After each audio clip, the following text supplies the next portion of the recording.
Comme vous le voyez, nous allons continuer notre petit tour du monde et aujourd'hui nous allons parler d'un pays de l'extrême sud, la Nouvelle-Zélande. Et puis nous irons au mois de mai, encore plus loin vers le sud puisque nous irons jusqu'au Cap Horn.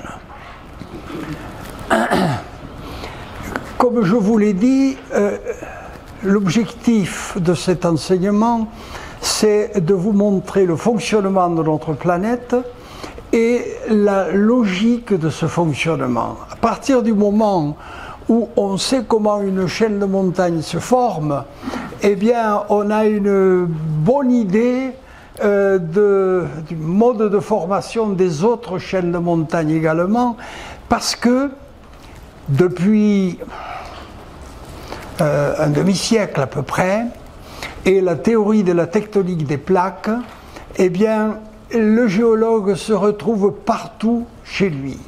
C'est-à-dire que les principes de la géologie s'appliquent partout, non seulement aux chaînes de montagnes, mais également aux bassins sédimentaires, au fonctionnement des volcans, etc. Il y a là une logique planétaire.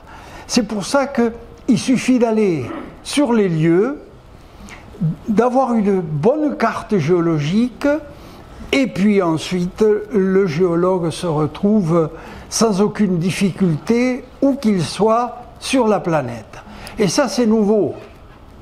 Quand j'étais étudiant, on ne connaissait pas cette théorie de la tectonique des plaques et par conséquent, on avait l'impression finalement que chacun des continents avait son histoire propre avec ses caractéristiques propres qui n'étaient pas exportables à un autre continent. Maintenant, on sait que les plaques fonctionnent toutes de la même manière, y compris les plaques qui sont en présence dans le secteur que nous allons aborder aujourd'hui, c'est-à-dire la Nouvelle-Zélande. Alors vous voyez, le titre est assez éloquent, c'est une terre qui est jeune, elle s'est formée au Crétacé supérieur, c'est-à-dire 40 millions d'années, c'est 3 fois rien. C'est une chaîne jeune, c'est une chaîne, elle est instable cette terre parce qu'elle se situe non seulement à l'articulation de deux plaques tectoniques, la plaque australienne à l'ouest et la plaque sud-pacifique à l'est, mais ce pays est traversé par une série de grandes failles transformantes. Qu'est-ce que c'est qu'une faille transformante? Eh bien, c'est une faille qui sépare deux plaques et le long de cette faille, les mouvements qui s'effectuent sont à la fois des mouvements de compression, mais également de distension ou latéraux. Alors, c'est la terre la plus propice qui soit pour les tremblements de terre. Il n'y a rien de pire pour le développement des séismes que ce mouvement de transtension, finalement. Et c'est le cas pour cette terre lointaine, la Nouvelle-Zélande. Alors, quelques éléments de géographie. Vous voyez que la Nouvelle-Zélande est composée de 2 grandes îles principales, mais il y en a une myriade tout autour. On a l'île du Nord, vous voyez, qui est assez conséquente, moins importante au point de vue de la superficie que l'île du Sud. Le tout, c'est moins de 300 000 km², c'est-à-dire à peu près, en gros, la moitié de la France. Le point culminant, c'est le mont Cook qui se situe ici, dans l'île du Sud. Les côtes sont extrêmement diversifiées, on va en voir quelques exemples, extrêmement diversifiées parce que, point de vue géologique, elles traduisent les accumulations de terrain en relation avec la tectonique des plaques. C'est en bordure du continent, ou des pays, que l'on voit aujourd'hui justement cette diversification. 4,5 millions d'habitants et dont 550 000 Maoris. Et vous voyez que l'agglomération d'Auckland, ici, englobe à peu près un quart de la population, c'est-à-dire plus de 1 million d'habitants. La capitale est Wellington. L'île du Nord est beaucoup plus peuplée que l'île du Sud, ici.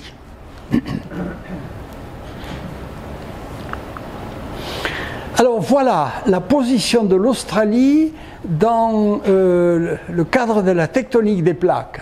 Vous voyez l'Australie ici, avec la Tasmanie. Vous voyez les contours ici de la grande plaque australienne, ici.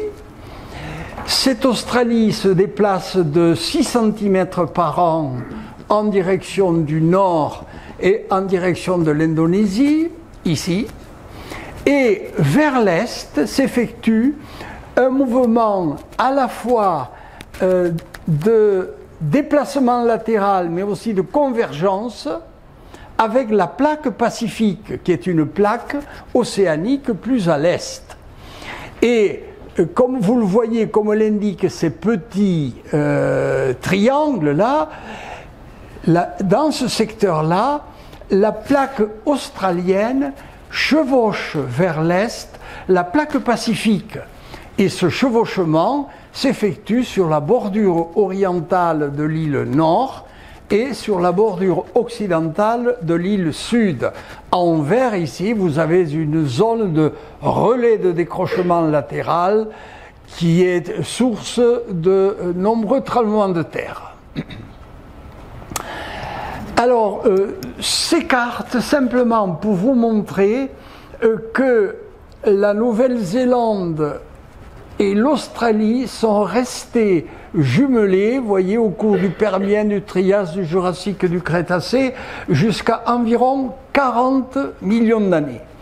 Et vers la fin du Crétacé, eh bien, la mer de Tasmanie s'est creusée ici entre l'Australie et la Nouvelle-Zélande. C'est une mer en extension qui se développe à une grande vitesse actuellement. Alors, quelques coupes pour vous montrer la naissance de ce pays, l'Australie, et sa jeunesse. Vous voyez ici, nous sommes au début du Paléozoïque. Au début du Paléozoïque, il y a 500 millions d'années, vous voyez qu'il y a quelques petits volcans qui apparaissent ici, au niveau de la mer, et à l'est du Gondwana. Le Gondwana, c'est le méga-continent, le grand continent qui, associé à la Laurasia, a déterminé la formation de la dernière Pangée. La Pangée, c'est l'association de toutes les plaques, tous les continents, pardon, de la planète. Cette association, elle s'est faite à la fin du Paléozoïque, il y a environ 300 millions d'années. Et vous voyez que pendant toute cette période du Paléozoïque ici, 370 millions d'années, du Trias, du Jurassique, jusqu'à 100 millions d'années, vous voyez que la Nouvelle-Zélande, ici, n'existe pas encore et elle est associée au Gondwana. Il faut imaginer l'Australie se situer ici, par l'intermédiaire, ici, de ce qu'on appelle un prisme d'accrétion, c'est-à-dire toute une série de terrains en écailles qui sont poussés par la plaque chevauchante et qui vont se superposer à la plaque chevauchée. Ici, la plaque chevauchée, c'est la future plaque pacifique, et ici, on a le prisme d'accrétion en avant du Gondwana. Ça veut dire que le Gondwana qui est ici va chevaucher vers l'est la plaque sud-pacifique. Et voilà, au Crétacé supérieur, il y a 80 millions d'années, vous voyez que l'Australie qui s'est séparée du Gondwana, du reste du Gondwana, c'est-à-dire, on l'a vu la dernière fois, de l'Afrique du Sud en particulier, un peu auparavant, eh bien, vous voyez qu'entre l'Australie et la future Nouvelle-Zélande, ici, s'ouvre ici un rift, une déchirure qui va constituer la mer de Tasmanie.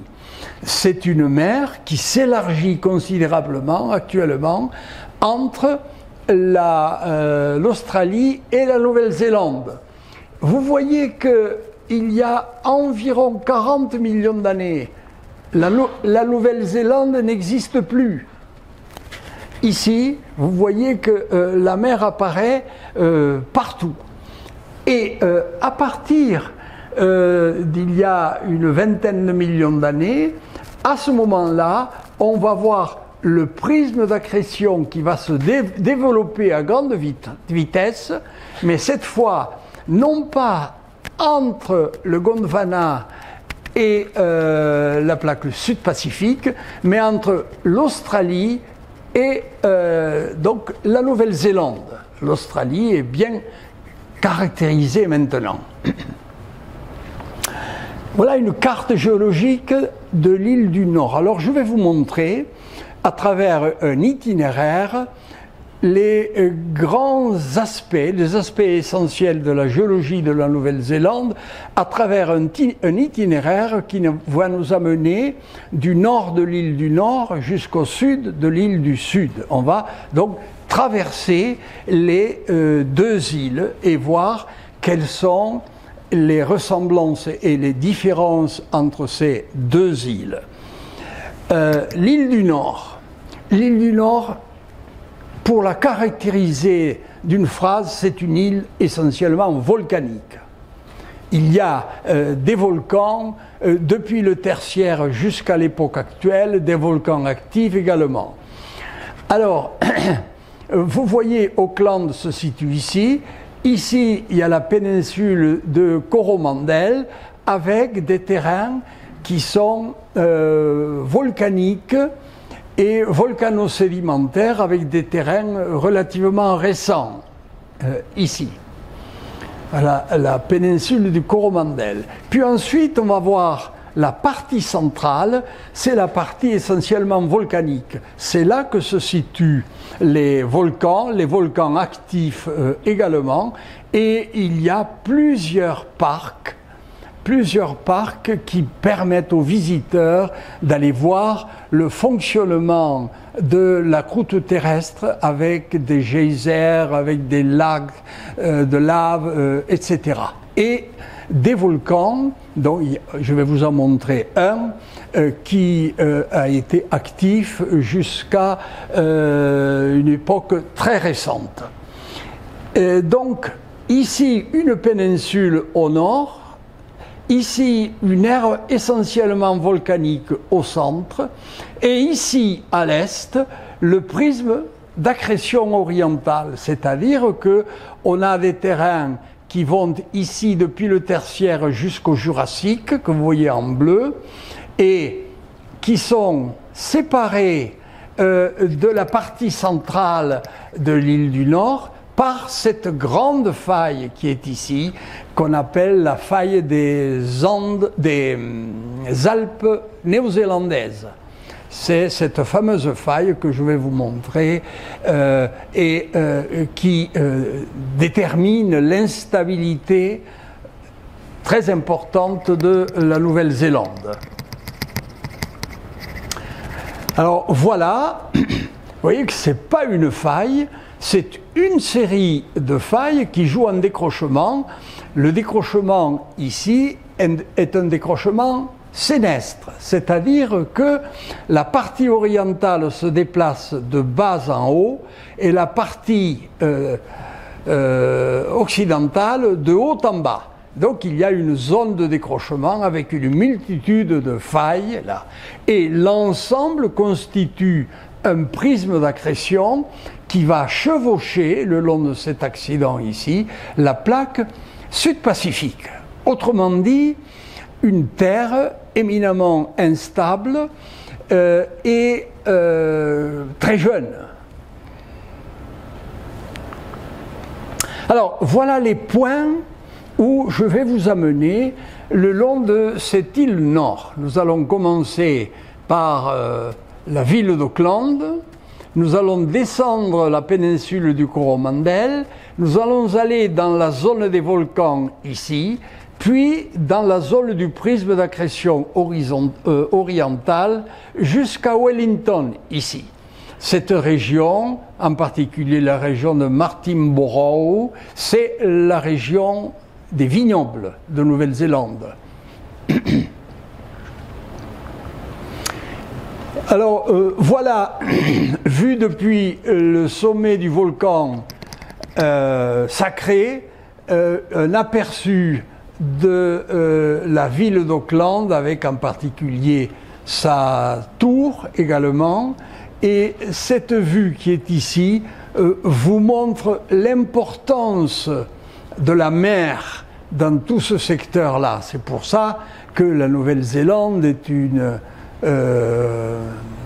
nation où la voile, la pratique de la voile est vraiment très importante. Alors, tous ces terrains que vous voyez ici, hein, ce sont des terrains volcaniques. Voilà un ancien volcan ici. Évidemment, on trouve la trace du passage de l'Angleterre avec ces buildings et ces édifices victoriens, mais avec à côté des édifices très récents. On est frappé de voir comment la Nouvelle-Zélande est un pays propre et un pays évidemment essentiellement groupé dans des villes, un petit nombre de villes, et après il y a la campagne et la montagne avec des espaces immenses et des propriétés immenses avec des moutons et des vaches en particulier. Ça c'est frappant. La Nouvelle-Zélande est un pays citadin. Alors, nous allons à la péninsule du Coromandel et vous voyez que ces couches qui sont là, ce sont des couches de lave volcanique qui sont horizontales et qui traduisent l'épanchement dans des volcans que l'on appelle des stratovolcans. Stratovolcans parce qu'ils sont constitués d'un empilement de couches plus ou moins horizontales de lave également. Donc, et ces couches de lave qui sont des laves essentiellement tertiaires, c'est-à-dire de 80 à 20 millions d'années, qui constituent donc la péninsule de Coromandel. Alors, voilà sur le terrain à quoi représentent ces laves. Ce sont des inimbrites. Des inimbrites, c'est-à-dire des laves d'explosion volcanique, au même titre que les laves du pic du Midi d'Osso. C'est-à-dire que l'on a des blocs, des morceaux de roches qui sont emballés dans un liant également rocheux, et ces morceaux de roche ont été expulsés en l'air par le volcan, et puis avant de revenir s'associer au magma en cours de refroidissement.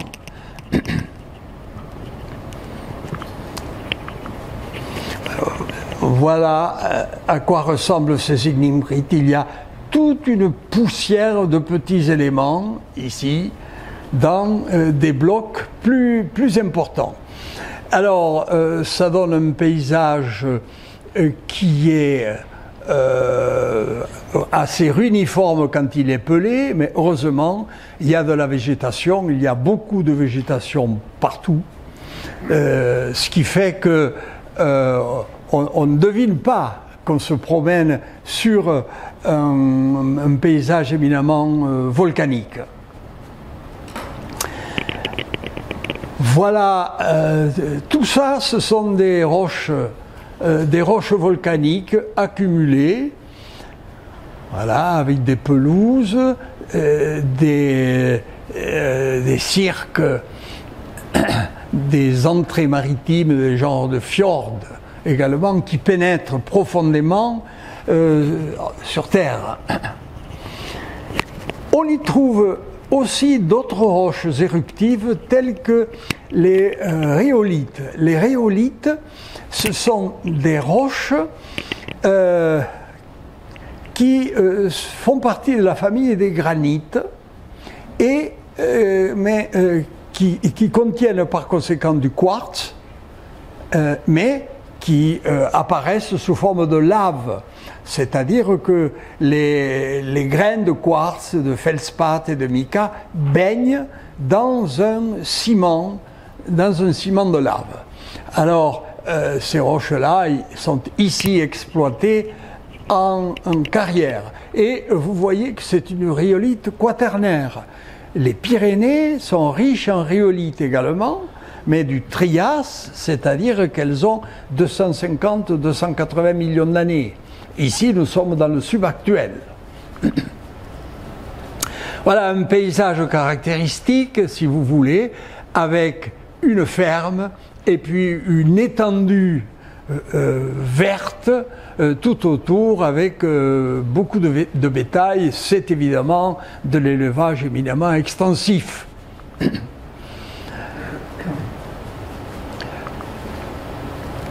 Ce qui est frappant, c'est également ce que la Nouvelle-Zélande a fait pour le tourisme. C'est-à-dire que on a considéré que les touristes se promènent non seulement dans les villes pour aller voir les musées, mais également vont sur le terrain et pour les intéresser, eh bien, il y a toute une série de petits musées comme ça.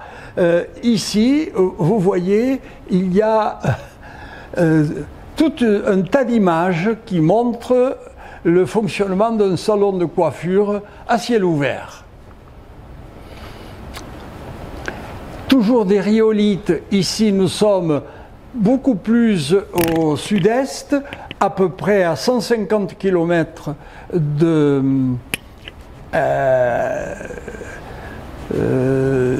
la capitale. Comment s'appelle? Auckland. Auckland, voilà. Voilà, vu du sommet d'un petit volcan, une petite ville qui est ici, Tauranga, et qui vous montre finalement la disposition des lieux, l'extension ici des plages, qui sont importantes, et puis le caractère très récent de l'urbanisation. Et nous allons voir que ce caractère récent de l'urbanisation est lié à deux phénomènes. Premièrement, la Nouvelle-Zélande actuelle est un pays jeune, et deuxièmement, la plupart des grandes villes ont été démolies, détruites par des tremblements de terre, et on les a reconstruites. On verra des exemples en particulier avec Christchurch. Une image un peu personnelle, nous sommes allés en Nouvelle-Zélande, entre autres, pour faire un peu de géologie, mais pour aller voir également les parents du demi de mêlée du Stade toulousain, Byron Keller, que en tant qu'aficionado du Stade toulousain, je connaissais relativement bien, et nous sommes partis sur ses conseils, donc à rendre visite à ses parents. Voilà, son père et sa mère, et ce sont des gens qui vivent de la culture du kiwi. Le kiwi est un kiwi relativement bleu, plutôt bleuâtre que verdâtre, et il est exporté essentiellement vers le Japon, et non pas vers l'Europe. Alors il y en a des hectares. Et puis, là nous arrivons, vous voyez, dans la partie centrale de l'île du Nord, à Rotorua, dans un des nombreux parcs qui ont été aménagés pour le tourisme et où on va voir les geysers en particulier, de même que les écoulements d'eau plus ou moins chargés de carbonate de calcium également. Il y en a tout un tas de ces parcs-là. Voilà, le parc de Waiotapu se situe ici. Et juste à côté, au sud, alors oui, voilà ici la structure et la position du parc, en quelque sorte. Vous voyez qu'on se situe à mi-chemin entre ici la mer de Tasmanie et ici le plan de subduction, c'est-à-dire dans une zone où la croûte terrestre est en distension. Elle est en distension parce qu'elle est libérée par le mouvement des plaques. Ici, nous sommes en compression, c'est là qu'apparaît le prisme d'accrétion, mais ici nous sommes en extension et nous verrons d'autres exemples, en particulier si je reviens l'année prochaine, je vous parlerai de la cordillère des Andes et nous verrons là aussi la position des volcans qui se situe au-dessus du plan de subduction, et c'est la subduction ici, voyez, qui détermine l'alimentation de ces volcans.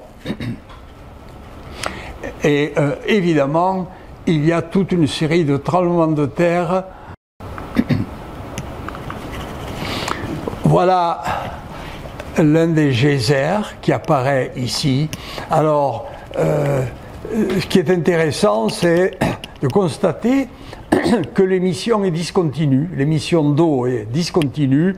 Alors il faut voir quelle est la logique de l'enchaînement. Il peut y avoir quelques minutes de décalage entre deux extrusions successives d'eau. Voilà la piscine de Champagne également, avec ici vous avez des algues qui apparaissent en bordure. Voilà les roches volcaniques qui ici sont des cendres, toujours dans cette même région de Rotorua. Voilà un geyser endormi qui se réveillera un peu plus tard. Voilà une image qui vous montre l'effort considérable qui a été fait par la Nouvelle-Zélande pour attirer le tourisme. Et ici, en particulier, il y a toute une série d'illustrations concernant le parc de Rotorua, mais il y en a également dans l'île du Sud et partout.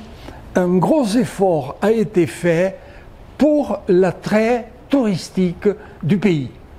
Voilà un volcan qui, vous voyez, était actif il y a à peine une dizaine d'années, avec des explosions de lave. C'est le volcan Tongariro, ici. Alors évidemment, en bordure, comme au niveau du parc de Rotorua, il y a quelques pans de forêt, mais il n'y a pas de construction, de village. La terre est vraiment hostile à la poussée végétale. Là, nous arrivons dans la partie orientale de l'île. Vous voyez que les couches sont plissées, sont ici presque verticales. On est au nord de Napier. Ce sont des roches qui sont très récentes. Vous voyez, plio-quaternaire. Ça veut dire que ça a moins de 1 million d'années. Nous n'avons pas de terrain en France qui ont moins de 1 million d'années et qui soient redressés à la verticale comme ça. Ça veut dire que la tectonique est actuelle. Ça bouge actuellement. Il y a des vignobles également avec des cépages à la fois de la région bordelaise et de la partie centrale de la France également. Et puis voilà la ville de Napier. Cette ville-là a été détruite lors du tremblement de terre de 1930 et elle a été reconstruite, mais cette fois elle a été reconstruite en art déco, qui était à la mode, très à la mode en Europe, en particulier en France à l'époque, avant la Deuxième Guerre mondiale. Et ici, on en a une illustration. Toute la ville est faite comme ça. Alors, vous voyez que même les tenues des touristes sont des tenues art déco. Également. La dame ici, peut-être pas. Trop. Voilà une autre vue de cette ville qui est une ville récente, qui a même pas un siècle. Nous arrivons dans la zone des vignobles de Martinborough, ici, et nous avons été étonnés en visitant ces vignes de voir que c'était une Norvégienne qui nous accueillait et qui nous a proposé des dégustations dans ce vignoble.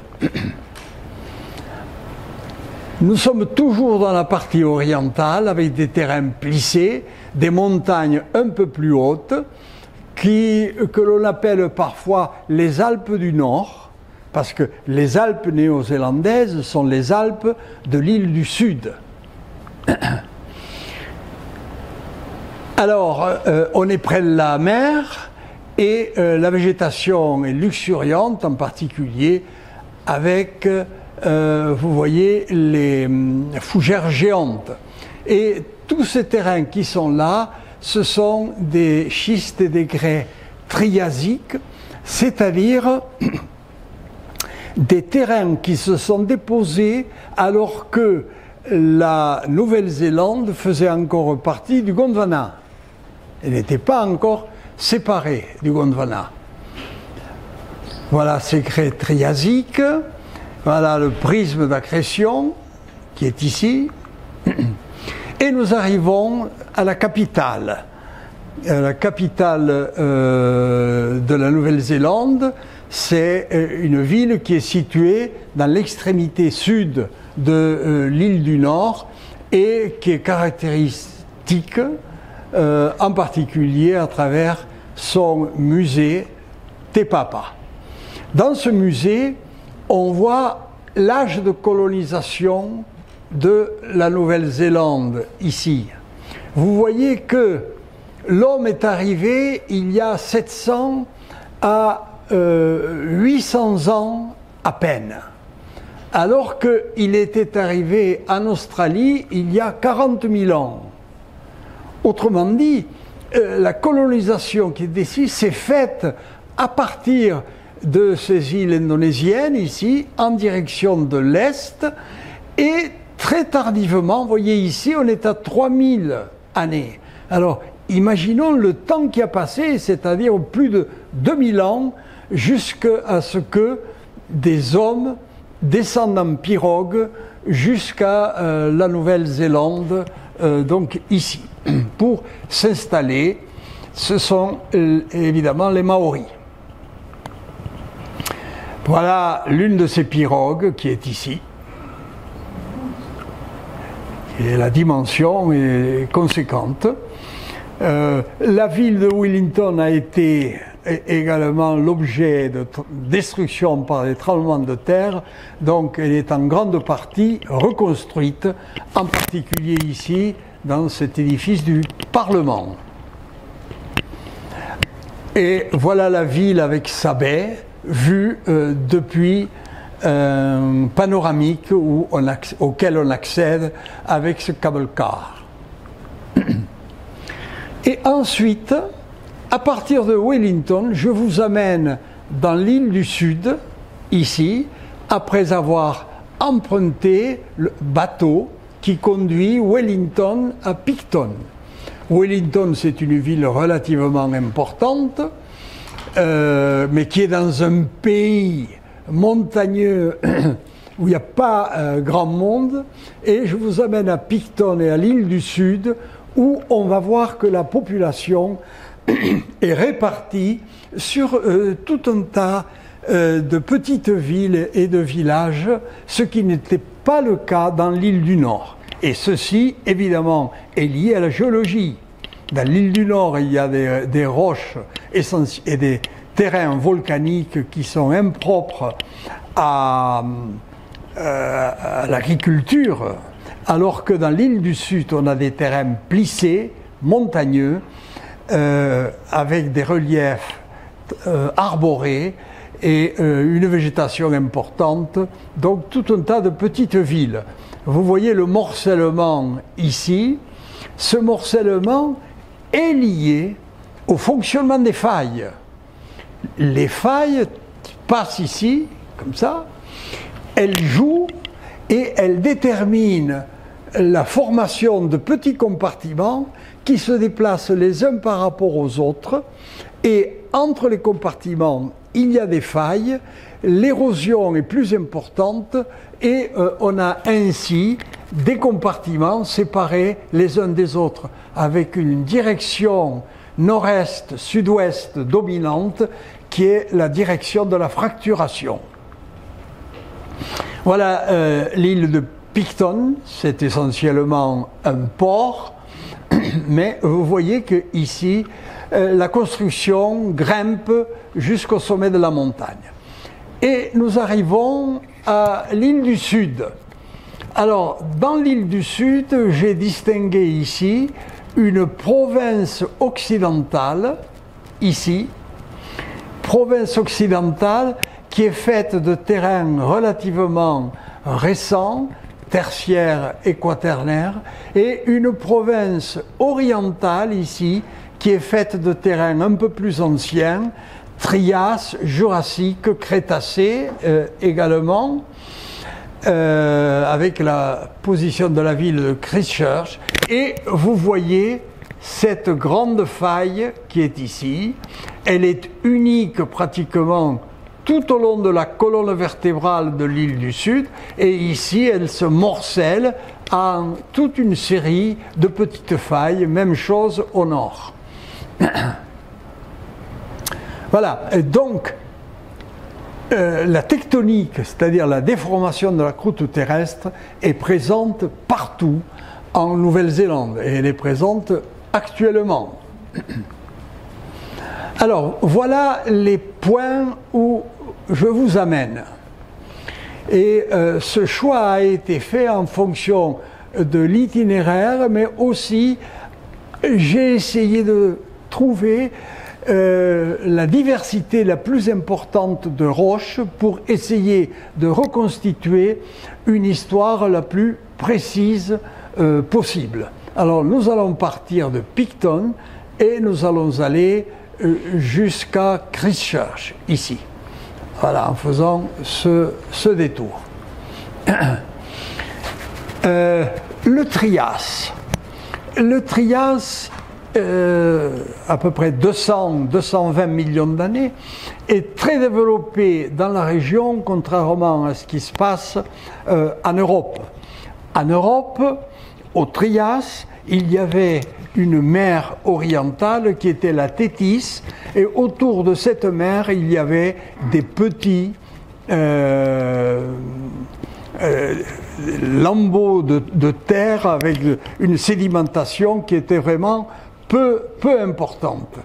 Alors que ici, on est dans une zone où, à l'emplacement de la future mer de Tasmanie, l'effondrement va se faire. L'effondrement sera total au Crétacé supérieur, mais il va se faire petit à petit au cours du Trias, du Jurassique et du Crétacé. C'est pour ça qu'on va avoir des terrains de ces âges-là sous forme de petits paquets indépendants les uns des autres, parce que la tectonique alpine et la faille alpine de Nouvelle-Zélande a découpé tout ça en morceaux. Alors, c'est la région des fjords, évidemment. La Nouvelle-Zélande, il y a des fjords partout, que ce soit dans l'île du Nord ou dans l'île du Sud, mais surtout dans l'île du Sud. Remarquez la végétation qui est assez importante. Voilà le port de Picton, qui est ici, avec les bateaux qui assurent la transition avec l'île du Nord. Et nous pénétrons dans l'île du Sud. Alors voilà, des terrains ici, qui sont des terrains du Trias, toujours pareil, mais ce sont des schistes, c'est-à-dire des roches métamorphiques, d'anciennes argiles transformées en schistes. On n'a jamais ça dans les Pyrénées et en Europe de l'Ouest. Les voilà, ces schistes-là. On a l'impression que ce sont des roches très anciennes, du Paléozoïque comme chez nous, mais ici, vous voyez, nous sommes dans le Jurassique, il y a 150 millions d'années. Voilà, nous sommes ici, c'est-à-dire au niveau du prisme d'accrétion, c'est-à-dire que la subduction de la plaque pacifique commence et les matériaux qui sont ici vont être enfoncés en profondeur et par conséquent transformés, métamorphisés, transformés en schiste. Les calcaires vont devenir des cipolins, les grès vont devenir des quartzites, les argiles vont devenir des schistes, des micaschistes, des gneiss et même du granit. Donc, un métamorphisme important associé à la subduction. Et vous voyez que la Nouvelle-Zélande n'existe pas, elle ne va se former que plus tard au Crétacé, avec ce grand prisme d'accrétion lié à la subduction, et c'est au Crétacé supérieur, à la fin de cette période, il y a à peu près 80 millions d'années, que la Nouvelle-Zélande va nettement se séparer donc de l'Australie. Voilà, une terre donc très jeune et très instable.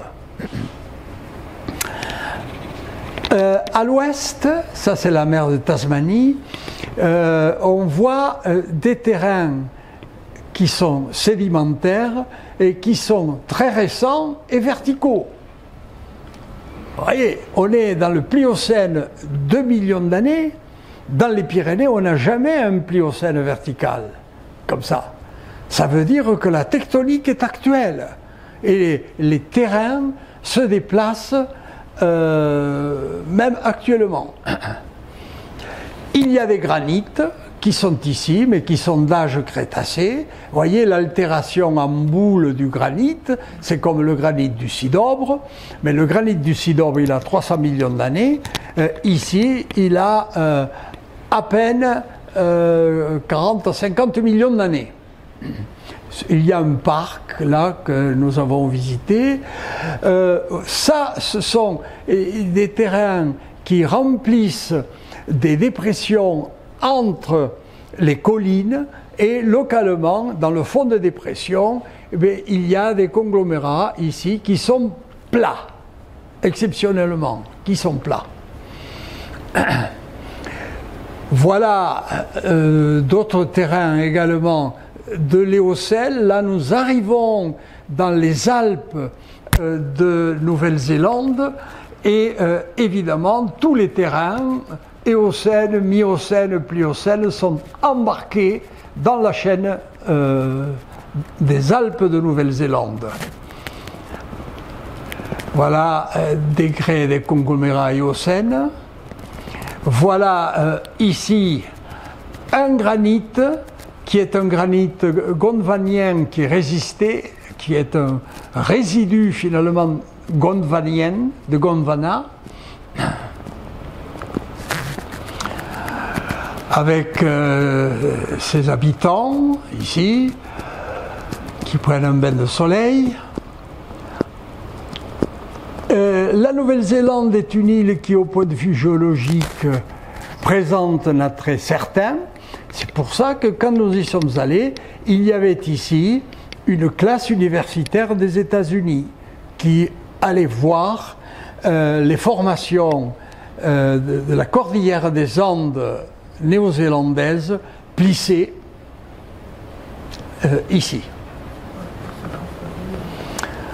Un paysage qui est caractéristique également, peut-être unique, moi je n'en avais pas vu d'autres à travers la planète, c'est le paysage des pancakes de Punakaiki. Pancake, vous voyez, ça veut dire pain, un sandwich, avec une tranche de lard et 2 tranches de pain, et le tout superposé. Alors là, il y en a des épaisseurs, c'est dans l'Éocène, les voilà ici, ces pancakes, les voilà ici également.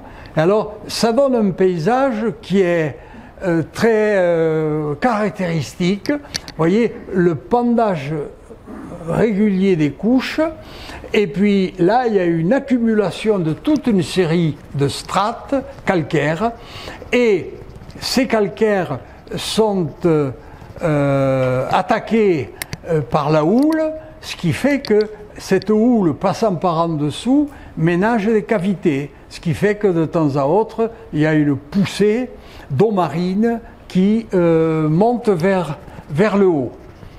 On appelle ça les trous de mine. Dans le détail, vous voyez que les calcaires sont des calcaires de haute énergie, puisqu'il y a toute une série de petits coquillages que vous voyez ici, genre d'huîtres. Les terrains tertiaires, nous arrivons dans la cordillère des Andes proprement dites, à Greymouth. Les calcaires sont redressés. Évidemment, les All Blacks sont présents partout. Et voilà, ici, nous sommes dans la cordillère des Andes, au niveau de la faille majeure. Et cette faille majeure, elle joue actuellement. La preuve, c'est que, vous voyez qu'il y a des arbres qui sont tombés le long de cette faille. Alors évidemment, il n'y a pas d'habitation à proximité de ce secteur. Ce que vous voyez là, c'est un abrupt de faille. Vous avez un compartiment qui est haut, un compartiment qui est bas, et entre les deux, il y a une faille. Et ça, c'est la tectonique subactuelle. Voilà, nous sommes ici, au niveau de cette faille alpine de la province occidentale. Il y a des glaciers dans ces Alpes néo-zélandaises, et avec le mont Cook, qui est ici.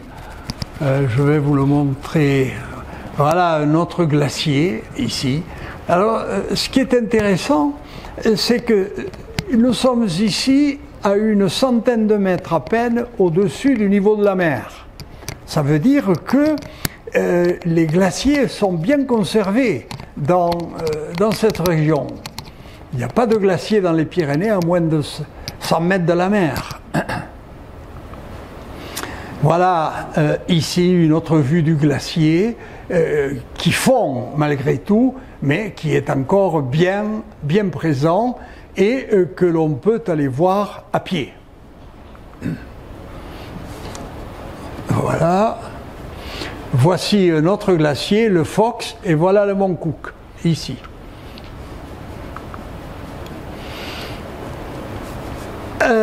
Ces Alpes néo-zélandaises sont profondément faillées et les grandes failles directionnelles, sud-ouest, nord-est, permettent la création de vallées qui vont être occupées par des lacs. Il y a beaucoup de lacs partout. Alors voilà, quelque chose qui est également extraordinaire pour un géologue européen. Ça, ce sont des gneiss, c'est-à-dire des roches volcaniques, des roches, métamorphiques. Ce sont d'anciennes argiles qui ont été transformées dans les profondeurs de la croûte terrestre, violemment plissées. On voit qu'il y a des plis ici, violemment plissés également, et intégrées dans les prismes d'accrétion, ce qui fait qu'elles sont remontées à la surface et on a des gneiss jurassiques. Moi, je n'ai vu nulle part des gneiss jurassiques ailleurs qu'en Nouvelle-Zélande, même pas dans la cordillère des Andes. Voilà encore ces structures qui sont là et qui sont encore une fois liées au fonctionnement du prisme d'accrétion. La plaque sud-pacifique s'enfonce et les éléments du prisme d'accrétion sont poussés en profondeur et vont se transformer par métamorphisme avant d'être refoulés vers le haut et d'arriver à un affleurement. Voilà la ville de Queenstown, que l'on peut visiter également avec un téléphérique. Alors, bon, ce que l'on voit là, c'est une large vallée, qui est une vallée glaciaire. Je ne sais pas si j'ai mis une image. Non, je n'ai pas mis d'image. Voilà. Ici, on voit la vallée en U, qui est une vallée glaciaire. Bien, les aliments sont rois dans cette région, et en particulier, alors je ne sais pas si ce sont des lamas, sortes de lamas, ici. Oui? C'est des cervidés, effectivement. C'est des cervidés, mais ils n'ont pas de cornes. Alors ça, par contre, je sais reconnaître. Vous voyez, ça, ce sont des moutons. Et vous voyez que on arrose le sol et les moutons restent sous l'eau. Ce qui fait que ici, l'appareil d'arrosage se déplace et couvre donc l'ensemble du troupeau. Vous voyez quand même que ici, dans le sud-est de l'île, nous approchons de Dunedin, vous voyez que les montagnes sont quand même relativement pelées. Et puis, il n'y a pas beaucoup de maisons d'habitation. Mais il y a ici encore des vignes, et des vignes modernes. Voilà ici l'une de ces caves à vin. Alors ça, ce sont les quais de décharge des camions, des grappes, donc ici. Et puis à l'intérieur, donc il y a une grande cave tout à fait moderne. D'ailleurs, vous voyez, elle a eu un prix d'architecture en 2005 également. Vous voyez ce souci d'expliquer la géologie. Moi, ça m'a frappé. Il y a là les trois types de terrains que l'on trouve dans ce vignoble. Ici, vous voyez qu'on a un peu partout des argiles gréseuses avec des blocs, des galets. Ici, on a des lits avec des galets superposés par des grès grossiers qui deviennent de plus en plus fins. Et ici, on a des grès fins avec une intercalation de lits à galets. et des explications. Est-ce que vous avez trouvé ça dans un vignoble de la région française, vignoble modeste? Je veux dire qu'il y a les grandes vignes du Bordelais où on expose la géologie également. Mais là, on est dans une dimension tout à fait modeste.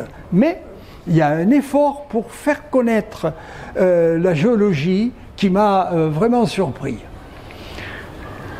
Alors, il y a aussi d'anciennes mines qui ont été exploitées en particulier par des Chinois au siècle dernier et qui aujourd'hui sont abandonnées avec toute une série de plomb, de zinc, tungstène, etc.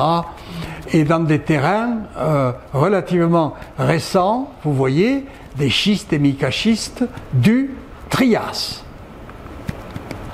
Voilà une vallée glaciaire, ici, qui montre bien l'importance climatique et le réchauffement en même temps, y compris en Nouvelle-Zélande. Nous sommes ici au sud de Queenstown, également, mais qui a été reconverti par le tourisme.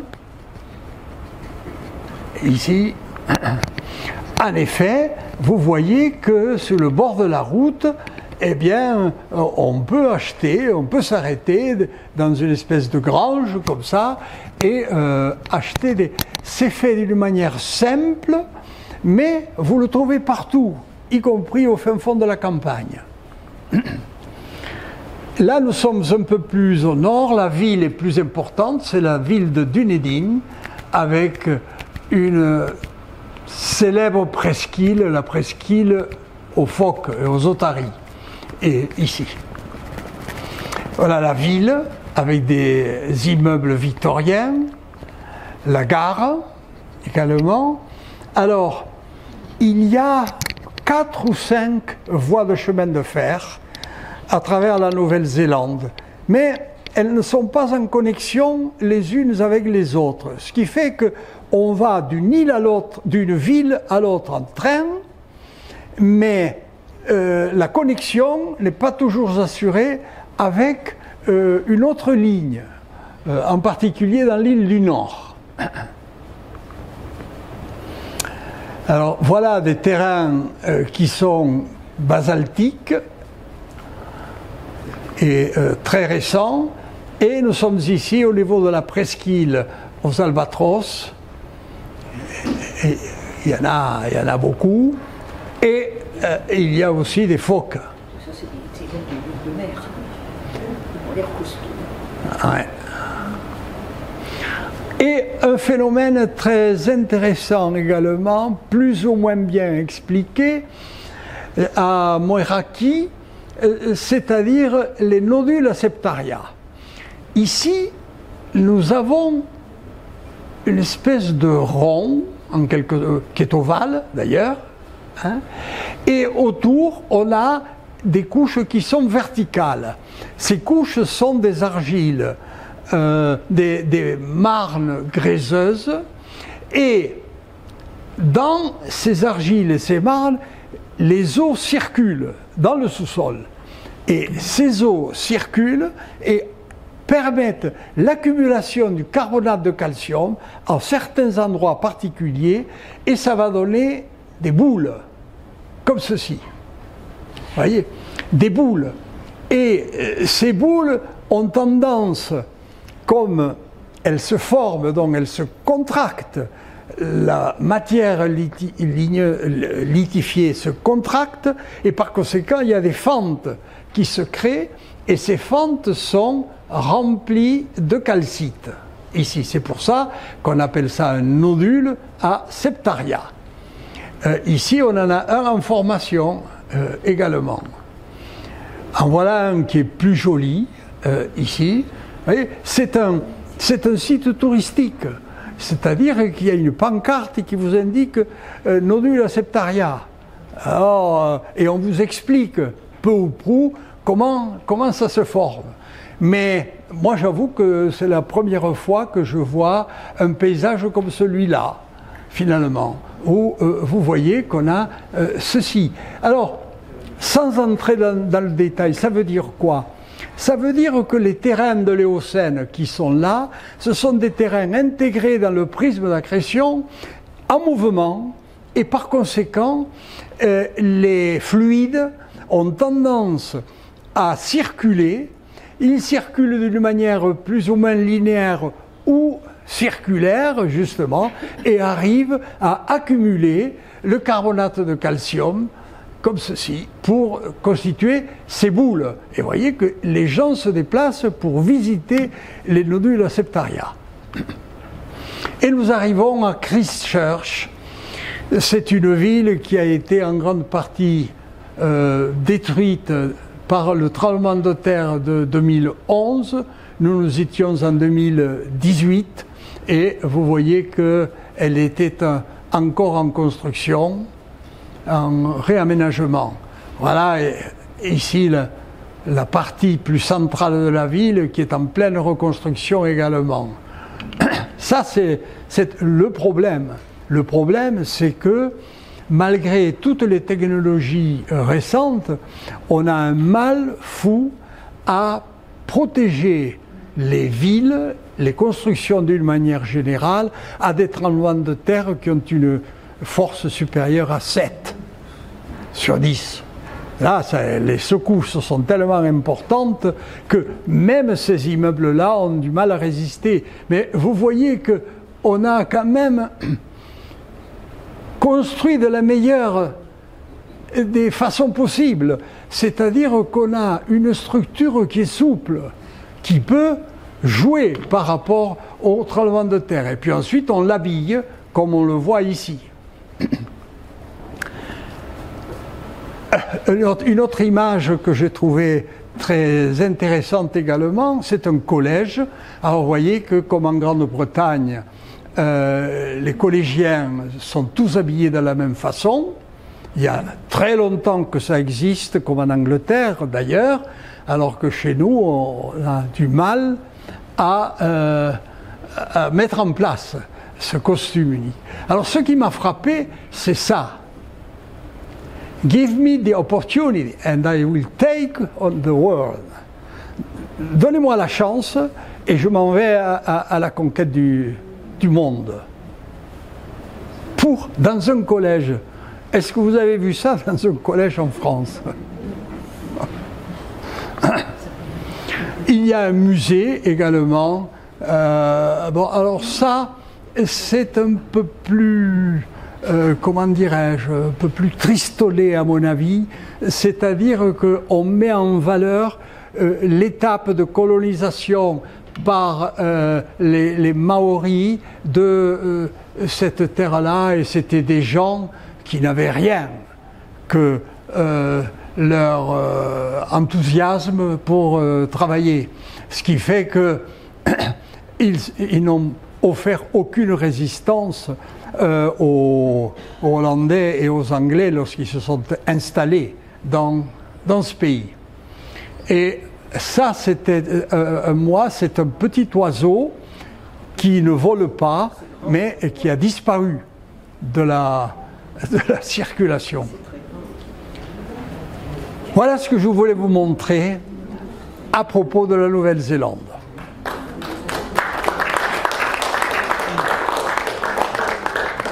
Une terre très attachante. Est-ce que certains d'entre vous y sont allés? Non.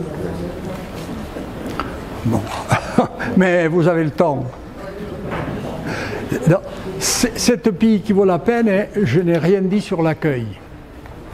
Rien dit sur l'accueil, et puis une facilité pour l'hébergement, des gens à votre disposition. Un excellent souvenir. Bon, une question, et puis on va passer aux choses sérieuses. Pas de questions. Ah. Viticulture. Les viticulteurs sont de Nouvelle-Zélande ou ils sont arrivés de l'extérieur? Alors, ce sont les moines qui, une fois de plus, ont amené les cépages, et en particulier d'Europe de l'Ouest.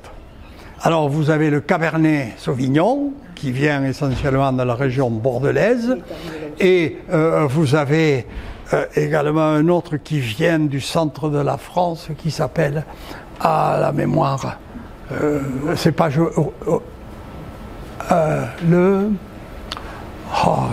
oublié. Donc voilà, ça vient d'Europe. Oui, est-ce qu'il y a des viticulteurs qui sont arrivés récemment de l'extérieur? Oui, il y en a qui viennent récemment, et vous avez, et ça nous a frappé également, c'est que dans tout un tas de domaines, vous avez des jeunes Européens qui sont installés en Nouvelle-Zélande, même dans les fermes, mais également en ville, bon, pour l'enseignement, pour le tourisme également, parce que le tourisme, il est fait essentiellement de deux populations, une population européenne, l'Angleterre jouant le rôle d'attrait finalement, et asiatique. Beaucoup de Japonais et de Chinois viennent en Nouvelle-Zélande. Donc, oui, la vigne vient d'Europe. Ce sont, le Cabernet Sauvignon et d'autres, ce sont des cépages qui viennent du Moyen-Orient. Ils viennent du Caucase, il y a 20 000 ans. Ils ont transité par la Grèce, l'Égypte, etc., l'Afrique du Nord, l'Italie, l'Espagne, la France, et maintenant, ils montent jusqu'en Suède. Mais voilà quel est l'itinéraire. Et à un moment donné, en France également, les moines ont joué un rôle extrêmement important dans la viticulture, parce que il fallait avoir du bon vin de messe. Et c'est de cette époque-là que date justement l'exportation des vignobles. Ici, comme en Chine d'ailleurs. Autre chose, les plages, c'est quoi? La mer est chaude ou comme ici? Comment? Les plages. Les plages. Alors, je ne les ai pas testées, étant donné que nous y étions au mois de février-mars. Oui, c'était l'été, là-bas. C'était l'été, mais vous savez, j'ai horreur de l'eau, moi. J'ai horreur de l'eau, je préfère le vin, je regrette. Mais non, c'est vrai, j'ai pas vu grand monde. Toutes les plages que je vous ai montrées là sont désertes. Hein? Il n'y a pas grand monde. Le pays est peu peuplé. La moitié de la France avec moins de 5 millions d'habitants. C'est-à-dire c'est moins que l'agglomération parisienne. Et une ville, 1,5 million, qui englobe presque la moitié de la population.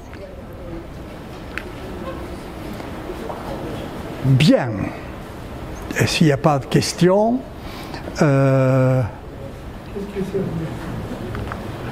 nous allons parler de choses sérieuses.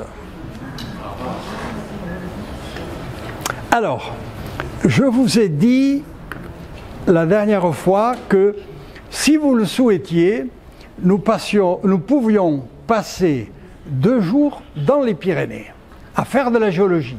Faire de la géologie de paysage, faire également un peu de tourisme également. Voilà. Alors, vous voyez, je vous propose samedi 7 et dimanche 8 juin.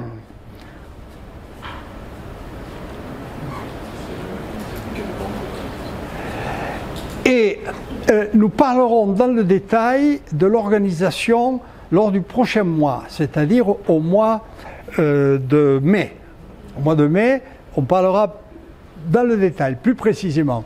Ici, vous avez une idée de là où on va. Vous voyez, on passera la nuit au camping de Peña-Montañés. Je ne sais pas si certains d'entre vous le connaissent.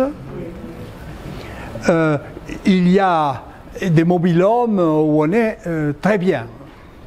On y mange bien. et il y a une piscine chauffée, il y a tout ce qu'il faut. Ça veut dire quoi? Ça veut dire que le premier jour, le samedi, nous remonterons la vallée de la Neste. Notre premier arrêt, ça sera le rendez-vous au sud de l'Almezan. Du covoiturage, si possible, ça serait bien s'il n'y avait pas moins de 5 ou 6 voitures, c'est-à-dire 20 à 25 personnes, ça serait bien. Mais il faudrait que vous organisiez le covoiturage à partir de Tarbes, de manière à aller ensemble jusqu'à l'Almezan, si c'est possible. Voilà. Donc, on traverse les Pyrénées du nord au sud, et puis ensuite, on fait une transversale de l'est vers l'ouest sur le versant espagnol, et on remonte par la vallée du Gallego et la vallée du Gave de Pau. Et on revient donc par Pau.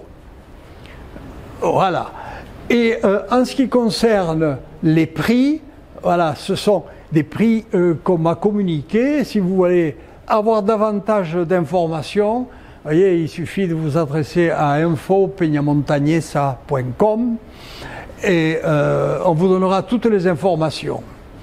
En particulier, vous voyez, la demi-pension, c'est-à-dire le repas du soir plus le petit déjeuner, c'est pas cher. C'est raisonnable. Le petit déjeuner, c'est 5 €. Alors le pique-nique, vous voyez, plus le petit déjeuner, 15 €. C'est-à-dire 10 € le pique-nique pour le dimanche midi et 5 € pour le petit déjeuner. Alors il suffira de dire, pour ceux qui viendront, de dire si vous souhaitez ou pas le pique-nique pour le lendemain. De toute façon, il y a une épicerie sur place et le soir, on peut éventuellement faire des courses ou le matin si on ne part pas trop de bonne heure. Enfin, en principe, donc, mis à part le repas du samedi midi, les repas du samedi soir, petit déjeuner et lendemain midi avec sandwich sont donc pris en charge. Voilà les renseignements que je peux vous donner pour le moment et je vous en dirai un peu plus, en particulier au point de vue géologique, le mois prochain. Une chose, un détail pratique. Est-ce que vous souhaitez avoir un petit livret géologique avec quelques informations? Je ne vais pas vous inonder d'une littérature d'une centaine de pages ou autre, non, mais un petit livret avec des illustrations qui vous permettraient de suivre en quelque sorte l'itinéraire. Vous êtes d'accord avec cette idée? Bon. Et ça vous permettra d'avoir un carnet, de prendre des notes si vous le souhaitez. Parce que l'objectif de ces excursions, c'est d'essayer de vous montrer comment fonctionne une chaîne de montagne, la chaîne des Pyrénées, avec un certain nombre d'étapes incontournables. Et cet enchaînement est logique et s'inscrit dans la logique de la tectonique des plaques. Donc, ce qui est intéressant finalement, c'est qu'à travers vos notes, par la suite, vous pourrez vous-même prolonger la réflexion. Et c'est ça qui est intéressant, c'est-à-dire vous rendre de plus en plus indépendant par rapport à un discours, un cours, une conférence, etc. C'est ça qui est important. On arrive sur le terrain, on voit un paysage, on se dit, mais voyons, comment je vais m'y prendre pour faire parler ce paysage-là? Et ça, c'est le but essentiel de l'excursion. Enfin, moi, je vois les choses comme ça. Donc, on verra. Je ne vous demande pas combien vous êtes. Je crois que vous étiez une quinzaine, non? Voyons, levez la main, ceux qui comptent venir. Oh, ouais. Bon, donc c'est bon. C'est très bien. Je pense qu'il y aura des mobil-homes pour tout le monde, puisqu'on peut loger 2000 personnes dans le camping.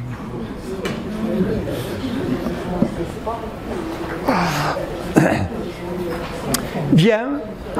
Eh bien, au mois prochain, et là, nous irons dans la Cordillère des Andes.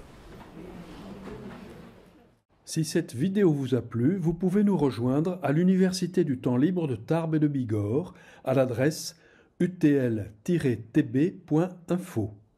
Et n'oubliez pas, si ce n'est déjà fait, de vous abonner.